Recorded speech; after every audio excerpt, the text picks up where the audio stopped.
It was the most important political event for the entire world. The risk that they took to give us this nation and our freedom. How our country is admired and envied throughout the world. But without freedom, you cannot have happiness. You have a republic if you can keep it. It is our responsibility to keep this republic, to keep our freedom. Today is July 2nd, 2026.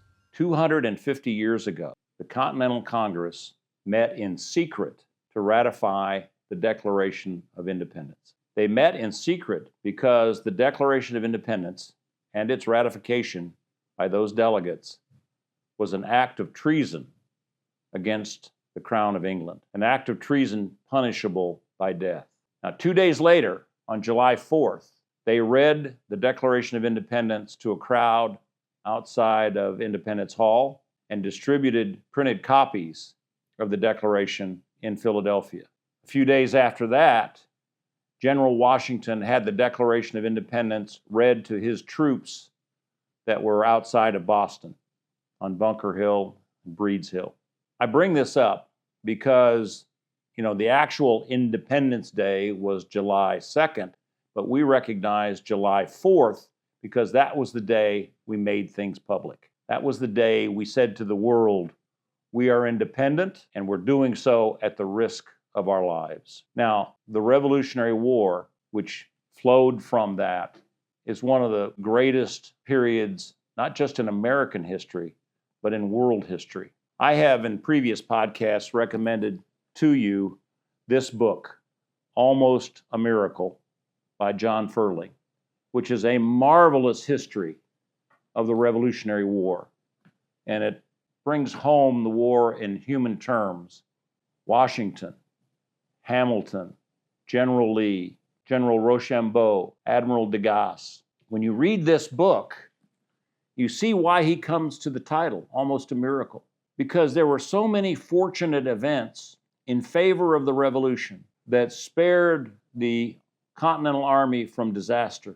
So many events that you almost have to conclude that there was divine intervention on behalf of the revolution. Now, here we are 250 years later. Thomas Paine wrote, well into the revolution, that the Declaration of Independence and what was then the American experiment in democracy and self-governance was not just the most important issue for America.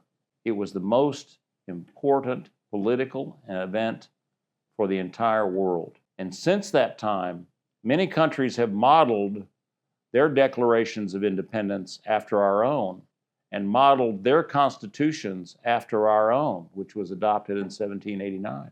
We Americans do not appreciate the struggle, the risk of their very lives that the founders of our country and the men who served in the Continental Army, the risk that they took to give us this nation and our freedom.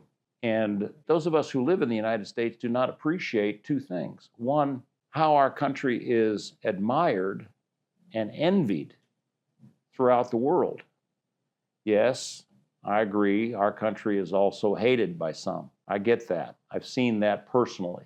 But in this day when we're hosting the World Cup tournament here in the United States, and visitors, especially from Europe and Latin America, marvel at what a wonderful country the United States is, we should reflect and say, thank God for those founders. Thank God for that Continental Army.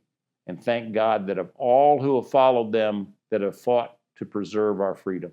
Our freedom is the most precious thing. Life, yes, that's fundamental. But without freedom, you cannot have happiness. And we really need to appreciate that. That is what we should celebrate this birthday. Talk about that with your kids, with your friends. This is an important 4th of July, probably more important than others. Because remember, when Benjamin Franklin walked out of Freedom Hall in 1789, after the ratification of the Constitution, he was confronted by a woman who said, "Well, Dr. Franklin, what is it?